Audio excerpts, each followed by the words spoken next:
Na, galbūt aš pradėsiu, kol pasikraus. Tai ta pati diskusijos tema, kodėl būti adleriečių, tai apie jos kilmę pasakyti aš po kelių akimirkų. Čia norėčiau pradėti nuo to, kad mes per visą eilę tikrai įdomių pranešimų, labai įvairių, suteikiančių daug informacijos ir visų tų pranešimų centre buvo Alfredas Adleris ir jo teorija. Ir vat tai siejosi su įvairiom kitom teorijom. Mes girdėjome apie panašumus, skirtumus, apie tai, kas perkeliavo iš vienur į kitur. Ir tai kaip tik, toks, aš manau, labai geras pagrindas pabaigti šitą mūsų susitikimą, diskusiją apie tai, o ką man asmeniškai reiškia, kaip yra pagrindinis Adlerio klausimas, ką man reiškia, ką asmeniškai man reiškia būti adleriečių, tai čia adleriečiam, ir ne mūsų svečiam, kurie yra neadleriečiai, tai galbūt būtų irgi klausimas, kad kaip įsivaizduojama, kas išsikristalizuoja, bet taip asmeniškai svarbiausia čia dalyvavusiam dabar trumpai apie temą. Šita tema pirmą kartą nuskambėjo žiemos stovykloje. Šių metų sausio mėnesį Individualiosios psichologijos institutas turėjo savo jau tradicinę antrąją žiemos stovyklą. Ir štai čia vyko diskusija apie tai, ką reiškia būti adleriečiu. Mes visi ruošėmės tai diskusijai, skaitėm Rudolfo Dreikursos straipsnį, ką reiškia būti adleriečiu, ir paskui tokioje jaukioje aplinkoje diskutavome apie tai, kas yra. Čia nuotraukos tikrai yra tik tai iš tos diskusijos, ne kitas. Ir manau, galbūt kai kurios idėjos nuskambės toliau. Dabar tas, kadangi jau visą laiką aš kaip ir moksliškai žiūriu į psichologiją ir visą kitą, būdama šio universiteto irgi taip pat darbuotoja. Tai aš čia paruošiau tokią teorinę lentelę, kuri tikėsiu jūsų neišgąsdins, ir labai trumpai norėčiau parodyti tiesiog visą tą kontekstą pagrindinių psichoanalitinių teorijų, kurias mes žinom šiai dienai. Čia yra ne visos pagrindinės išvardintos. Ir Džo Palombas, kalbėdamas apie raidos sampratą, jisai išskiria du pagrindinius požiūrius. Tai, kad pirminės psichoanalitinės Freudo idėjas galima interpretuoti pozitivistiškai, moksliškai, arba galima interpretuoti postmoderniai. Ir mes žinom, kad postmodernus terminas, postmodernizmo yra palyginti naujas terminas. Jeigu mes pažiūrėtumėm į tai, kur šitoj vietoj yra Adleris, matytumėm, kad jo vieta ko gero būtų arčiausiai hermeneutinių teorijų, postmodernių, kadangi, žiūrėjau, mano kolegos išpučia akis. Kodėl taip yra? Nustebė. Ką mes galėtumėm sakyti, kokį aspektą aš noriu paminėti, priskirdama Adlerio teoriją prie šitos ryties. Tai, kad kaip šiandien nuskambėjo, kad vienas iš esminių dalykų Adlerio žmogaus supratime yra supratimas žmogaus judėjime, tėkmėje, formavimėsi jo gyvenimo stiliaus, siekiant tikslo, kuris transcendentuoja patį žmogų kaip visumą.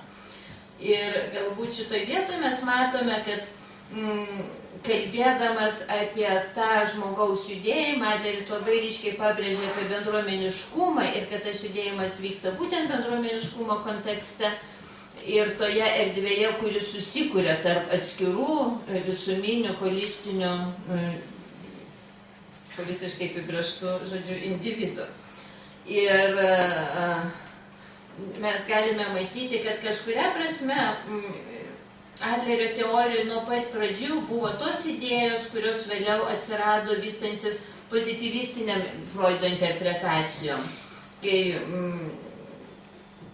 pratęsiant varų teoriją Freudo, kur buvo kalbama pirmoje eilėje apie varų vaidmenį, raidoje buvo pradėta kalbėti apie įvairias ego funkcijas, kai žymiai plačiau buvo pradėta suprasti ego vaidmuo ir funkcijos, ir aišku, ypač tose teorijose, kur buvo ypatingai pamatytas ypatingas santykių tiek vidiniai, įvidintų, tiek išorė esančių santykių vaidmuo.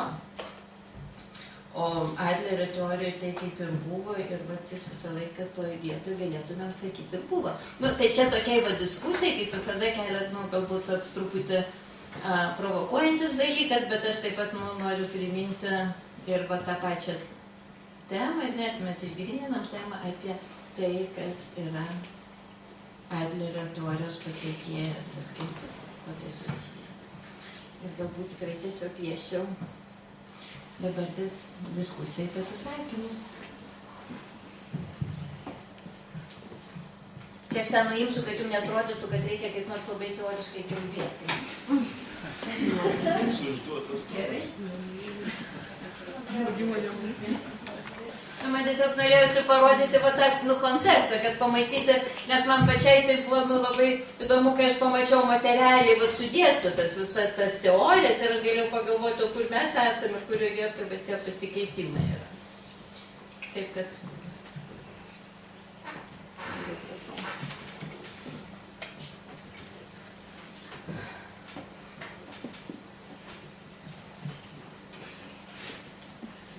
Paskutinės skaidrės. Reikėtų paskutinės skaidrės.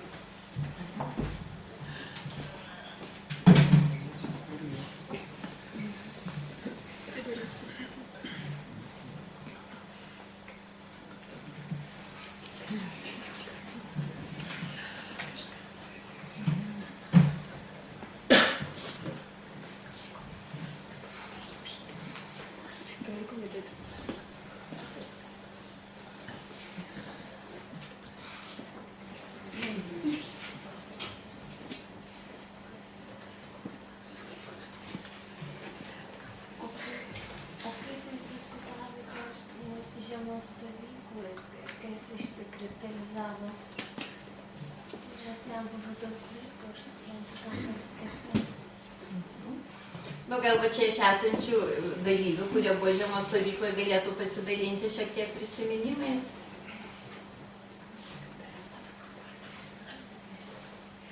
Ką tai reiškia, būti adleriečių kiekvienam. Ir kas čia išryškėja. Galbūt aš galiu truputį priminti, kad mūsų toks pagrindas tai diskusijai tai buvo, kaip minėjau, Rudolfo Dreikurso straipsnis, kuris taip ir vadinosi panašiai, kai reiškia būti adleriečių, galbūt, nematau, Gabijos gal šiek tiek kitaip. Ir čia mes galime matyti jo... Gabija, geriausiai žinojo šitą straipsnį. Tai kur jisai išskyrė pagrindinius dalykus, kad jeigu aš turiu šitas pažiūras, kurias mes matom čia išvardintas, jeigu man priklauso šitie principai, jeigu jie man yra artimi, reiškia, aš galiu save laikyti adleriečiu. Ir Dreikursas formuoja tą klausimą, kad išties, tai kai kurie sako, kad aš esu ne adlerietis, bet ne adlerietis, bet aš manau, kad tai vis dėlto tie pagrindiniai dalykai visi yra bendri. Ir mes tikrai galėtumėm sakyti, kad vis dėlto tai yra teorija, kuri palygint netiek daug pasikeitė lyginant su kitom teorijom, galvojant Adlerio. Lyginant su kitom teorijom. Ir šitą prasme, kaip tu esi sakysi, kad nereikėjo keistis, nebuvo to būtinumo ne dėl to, kad sustingo tą teoriją, bet labai daug turėjo savo pradmenystę. Ir kažkaip labai gera pasirinkti tokią kryptį, nes kai kurie analitikai sako, pas kurios ten portretas ant sienos Freudo, sako, bet aš neskaitau Freudo, aš visiškai mes esame. Tai kažkaip tai, man atrodo, kad mums yra gerai būti prie savo šaknų ir kažkaip neraudonuoti dėl jų, o vis atrasti giliau. Aš iš stovyklos truputį noriu. Iš tikrųjų, stovykla ta buvo antroji ir jinai daug ko skyrėsi, bet tai buvo adleriečių stovykla. Tai buvo adleriečių stovykla, nes tas, kaip čia pasakius, ta atmosfera, kaip ko gero ir mūsų konferencijos, tai yra, kad mes esam kartu. Ir nėra problemos išspręsti, reiškia, vieną ar kitokį ūkinį, tarkim, reikalą, kad yra galimybė pasakyti ir tu būsi išgirstas. Reiškia, kadangi tu sakydamas jau pasakai taip, kad kitas galėtų išgirsti tave. Nes tai nėra nukreipta prieš nieką. Ir stovykloje būnant, tai va tas, sakyčiau, savo autentiškumo jausmas, savo tikroviškumo jausmas, kas aplamai adlerizme. Nes iš tikrųjų dažnai tenka palyginti, kaip gyvenime, reiškia analizuoti gyvenimo situacijas ir ar tai žiūrint kokį tai filmą ir kaip žmonės, reiškia, jie žino apie tai, apie ką mes kalbam, reiškia, iš Adlerio pozicijos. Ir jie žino, ir jie supranta, jie prieina tokiu pat išvadu ir jie, kaip čia pasakius, reiškia, tiesiog adlerizmas ir gyvenimas yra be galo susiję. Tai yra tiesiogiai susiję dalykai, reiškia, nes ir Adleris buvo turbūt pirmas iš tų žmonių, kuris pasakė, o kaip yra gyvenime. Jis kaip ir nepasidarydamas kažkokio tai dievų, reiškia, ten aukštai stovinčių stabų, reiškia, jis atvėrė duris ir pasakė, einam kartu, einam į gyvenimą ir bandykime jį suprasti. Tai va tokia buvo mūsų stovykla. Gal kas pratęs.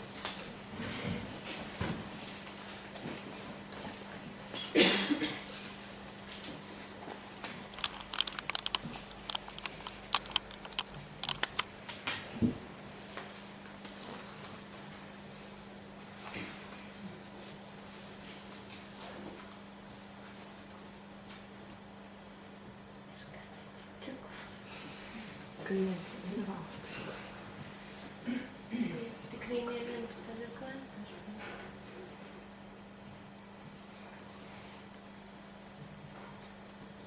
Galima būtų galvoti, ką tai reiškia čia ir dabar.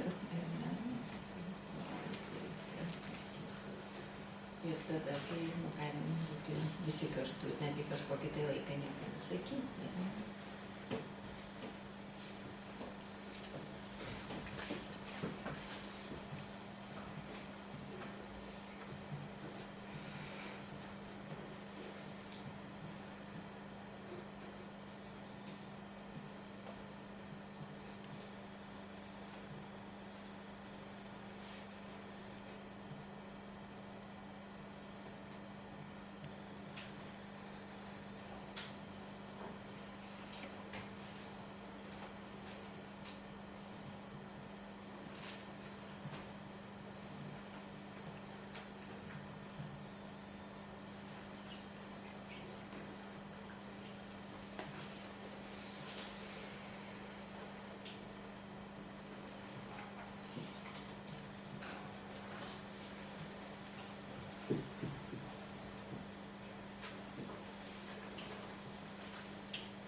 Aš gal netrečdalį. Iš tikrųjų, tai tik pradėjau studijuoti, nelabai žinojau, gal kur einu, šiek tiek žinojau, bet labai svarbu yra man tai, kiek aš dabar žinau, kiek perskaičiau informacijos, kad Adleris, jisai tiesiog buvo žmogus, kuris priėmė kitus tokius, kokie jie yra, tai yra su jų trūkumais, galbūt todėl, kad jisai pats tai patyrė. Ir man pačiai yra tai labai artima, nes aš irgi gyvenime turėjau panašių išgyvenimų. Tai vat, būti adleriečiu, tai tiesiog labai, aš taip įsivaizduoju, kad labai humaniškai pažvelgti, gal negaliu sakyti iš profesionalios pusės, psichologinės, bet visgi būti psichologu, tai ne vien tik būti psichologu, bet būti žmogumi. Toks, nežinau, gal tai primityviai aš čia taip pakalbėjau, bet Nu, tai yra daug, tai yra taip iš širdies ir taip nuoširdžiai. Ir dar noriu padėkoti Virginijai, ne, kad man kažkaip, nu, net ašara, bet su Renata mes net ašarą šluostėm, mes taip susigraudinom, nes mes turim internetą, turim daug visko, ten veržėmės į užsienį ir panašiai, o čia žmogus, švenčionyse, kur tokiom sąlygom, to nuotraukos būtis tokia ir kaip daug tai yra duoti iš savęs, koks, nu, nežinau net kaip tai pasakyti. Tai yra ir tas lietuviškas toks pavadinimas išminties sodas, nu, nežinau. Tai yra nekopijuoti, ne, bet iš savęs kažką sukurti ir duoti žmogui. Tai yra turbūt iš Adlerio, ko gero. Ačiū. Ačiū labai.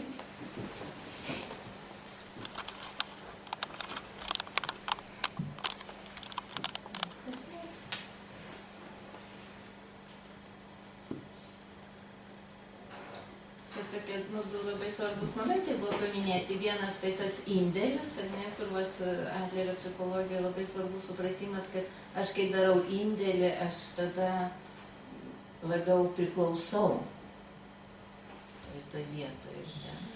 Ir kitas dalykas, tai va tas priėmimas tokio, koks tu esi. Ir čia, kai Aleksandras kalbėjo apie tą panašumą ir tą egzistencišką atvirumą, kuris priėmė tą atviras rankas, aš viską priėmiau, kas yra, ne, ir čia va tas siejasi su tuo atleilietišku, kad aš galiu būti toks, koks esu ir priėmiau kitą toks, koks jis yra.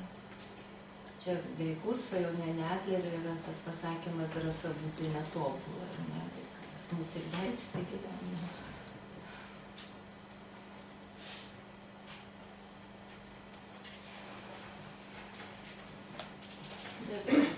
Nu, yra dar 4 minutės, jeigu dar būtų. Jeigu dar kas nors norėtų, ką nors pasakyti. Aš tik noriu pasakyti, kad mes kurso, kada tai skaitėm tą straipsnį, kad man neiškyla į sukasi tokiu ratu galvoti, galvojam šitą temą, tai kad nu niekas kitas negali apibrėžti ir pasakyti, ar tu esi adlerietis. Kad nėra tokių formų ar lentelės, kur tu gali įsivertinti, arba kitas gali tave įvertinti.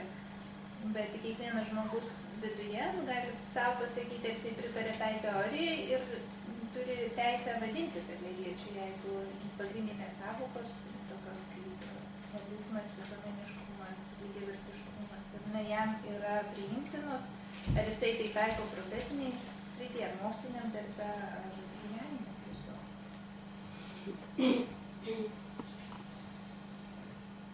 Mes visi esame laisvi, taip. Ir aš manau, aš ir gal nuo savęs, taip manau, nežinau, kaip kiti taip manytų, kad nei vienas adlerietis neįsižeistų, kad kitas srities atstovas irgi sakytų, aš irgi adlerietis. Jau tikrai. Gal čia ir kitas sritis neįsižeistų. Nes toksai nebūtinas kažkoks visiškas išpildymas visose srityse tos teorijos. Porą žodžių tikrai. Kodėl Adleris nesensta, kažkodėl yra ten ta sąvoka sveikas protas, common sense. Bendrumo jausmo lygis, sveikas protas, etika, panašiai. Tas sveikas protas, gyvenimo išmintis, kuri yra pastoja. Pakanka remtis gyvenimo. Pas Adlerį, matau, nuo pat pradžių buvo vienas praktikos teorijos. Čia toks ir stiprumas, ir tuo pačiu silpnumas, nes tai, kas sveikas protas, tai viskas labai paprasta ir atrodo, ką pasakysi. O šiaip man asmeniškai labai įdomu buvo dalyvauti šitoj konferencijai, nes tiek daug nepažįstamų gražių veidų, tai kaip iš savo pasaulio pasijaučiau. Gerai, kad Aleksandras, paskui patį atpažinau Rasą truputį. Net užmiršau, kad mes 77 metais, kai daugelis gal čia ir negimusių buvo, reiškia 40 metų mirties sukaktį minėjom Kaune, kardiologijos klinikose konferenciją darydami. Aš pristačiau Adlerio visą mokymą, Aleksas kažkokią mikrofilmą turėjo, tai iš anglų kalbos iš Maskvos atsisiuntęs, reiškia, esminius dalykus. Jo didžiąją tai išsamei pristatė. O apskritai tai aišku, svarbiausia yra pritarti toms vertybėms, tiems požiūriams, kurie iš tikrųjų Adleris nieko tobulai ir iki galo nepadaręs, tik jis yra užsiminęs ir leidęs, reiškia, kitiem plėtoti šitas mintis. Tai vienaip ar kitaip, sakysim, aš juokaudamas sakydavau, kad aš vienas iš tikrųjų aršiausių esu individualiosios psichologijos atstovų. Džiaugiuosi, kad buvo kažkokia keista galimybė, reiškia, padrasinti kai kuriuos žmonės, vat ir Aušrą, savo studentus, nors aš dėstytojų niekad nesu buvęs, tikrų, Arvydą Būtą, kuris rašė iš ankstyvųjų vaikystės prisiminimų darbą, Biveinytę Simoną, reiškia, kuri iš socialinės percepcijos, būtent individualiosios psichologijos klausimais. Aišku, su Rasa mes daug labai nuveikę ir Dalia Druskininkuose įsitraukė į bendrą tą judėjimą, bet čia nėra svarbiausia. Svarbiausia, kad Lietuvoje mes šnekam apie bendruomeniškumo jausmą, bendrumo jausmą. Ir kiek rodo studijos, aš siūlyčiau pasidomėti Žmogaus studijų centro atliktos studijos, kas darosi, kaip kažkas sako, ant Lietuvos. Šiuo metu ypatingai yra pakrikęs bendruomeniškumas ir kuris lemia ne tik reiškia pasitraukimą iš šio gyvenimo kaip faktorius, bet ir evakuaciją jaunų žmonių iš Lietuvos, kurie visiškai nejaučia palaikymo čia Lietuvoje. Ir manyčiau ypatingai ir mokyklose, ir visuose sluoksniuose tos teorijos Adlerio arba mintys iš tikrųjų reiškia vertos būtų platesnių mastų įgyvendinti. Tuo labiau, kad, sakysim, aišku, individualiosios psichologijos įtvirtinimui geros tokios šaknys yra apskritai psichologijos pasaulio tendencijose. 90 metais, kai įvykęs perversmas, atėjus Seligmanui prezidentauti Amerikos psichologų asociacijai, iš esmės viskas pradėjo remtis pozityvumo principų, ta prasme orientacija ne į knaisiojimas priežasčių, bet į ieškojimą tų dalykų, kurie vysto į siektinus dalykus. Panašiai, ką Adleris yra kalbėjęs apie tą, aš su kažkuo kalbėjau, aš versdavau Adlerį, bet jau iš vokiečių kalbos, ne menkavertiškumo jausmų, bet nepilnavertiškumo, todėl kad nepilnumo jausmas, gal net nepilnumo, kuris verčia pildyti tave. Kaip egzistencialistai sako, noras peržengti savo šešėlį, kai mes jaučiam sveiką nerimą. O šiaip tai iš tikrųjų džiugu jūsų tiek matyti, manau, ne pirmą kartą.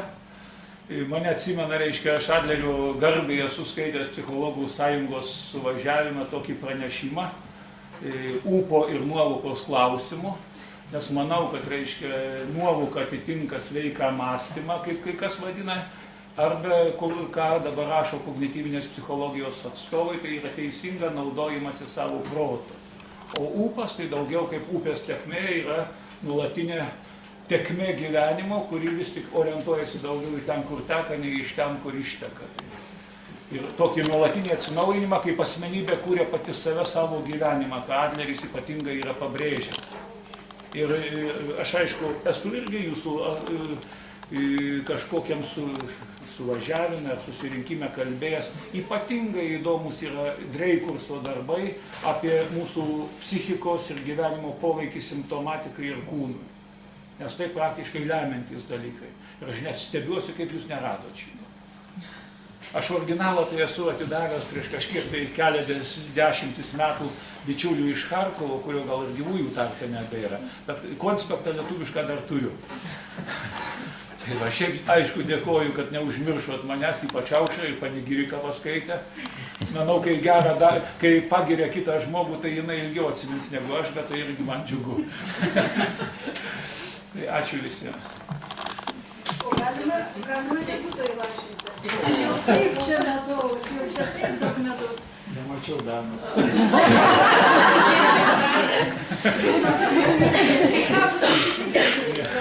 Bet dabar žinau, kaip ir baigti.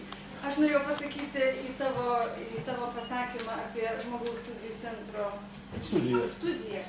Tai aš patarčiau jos neskaityti ir ją nežiūrėti. Todėl, kad va čia ir yra pavyzdys, viena yra, ką mes mąstome, kokio mes įžvalgom dalinamės, o kita, kai mes pridedam visokių minčių, kur mums norisi pasakyti, vadinam mokslinę studiją ir pasakojam tautai, kad čia yra mokslininkų tyrimai, tai mokslininkai šitom studijom buvo labai nepatenkinti ir buvo net moksliniam žurnale polemika ir taip toliau, tai čia nesileisim į detalės, bet mano nuomonė tai daryti negalima, kratinio padaryti. Iš Adlerio irgi galima padaryti kratinį. Aš manau, kad šita draugija dėl to ir yra gyvybinga ir solidi, kad ji sugeba balansuoti tarp to žmogiškojo aspekto, filosofinio ir profesinės atsakomybės. Jinai nevirto kažkokia sekta ar kažkokia egzaltuotų bendraminčių ratelius. Pažiūrėkit, va, streikus. Kokio jau senumo, eik tu savo. Aš manau, kad, ai, tu čia kalbėsi trečias, aš galiu pavėlaukis atėjau, tai aš čia galiu pasakiau vieną lašą, galiu prilašinti. Egzempliorių praeitą amžiaus. Pasimačiau aš taip. Nu tai va, tai aš tą noriu pasakyti, kad va, tas atsakomybė ir gebėjimas išbalansuoti tarp profesionalumo ir nerigidiškumo, neformalumo yra labai didelis dalykas, tai kai kurie kolegos to nepadaro sėkmingai ir už tai aš negalėjau tylėti. Ačiū. Ačiū labai visiems, taip smagu, kad vyksta gyvenimas ir vyksta ir tai dabar tas žodis prezidentas. Nu jau visai mes į pabaigą, jau sakant, beveik į pabaigą, kadangi dar bus malonus tęsinys. Ačiū visiems už dalyvavimą, tokį nepaprastai aktyvų. Ir tikrai, nu, programą, nežinau, ne aš sudarinėjau, čia Rasa sudarinėjo ir Aušra, ir man tai labai patiko programa, reiškia, atstovai, mūsų kolegos, draugai iš kitų draugijų atėjo, kaip pasveikino, papasakojo, paaiškino, tai yra nuostabu. Reiškia, čia yra pažymėjimai. Visų, kas užsiregistravo pirmiau negu, tai yra vėliausia buvo diena ketvirtadienis, aišku, tie, kurie penktadienį užsiregistravo ir šiandien, tai jie dar šiandien jų neturės.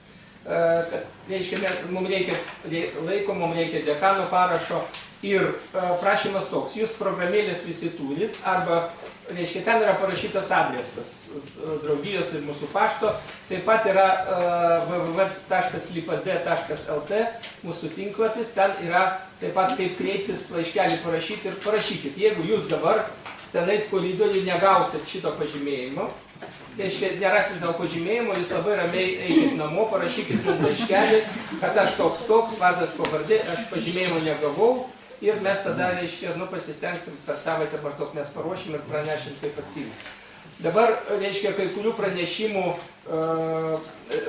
mes neturėjom laiko pilnai išklausyti, tai yra susitarta, kad, reiškia, visi pranešėjai pateiks tą medžiagą ir per tam tikrą laiką, reiškia, kaip tik bus pateikta medžiaga, jūs ne visą galėsit perskaityti mūsų tinklapyje. Ten renginiai, pranešimai, reiškia, ten yra apie tai bus, reiškia, jūs pamatysit pilnoje apimty.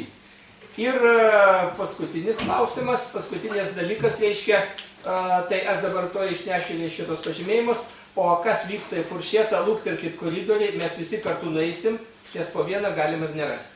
Dabar tai reikia pereiti.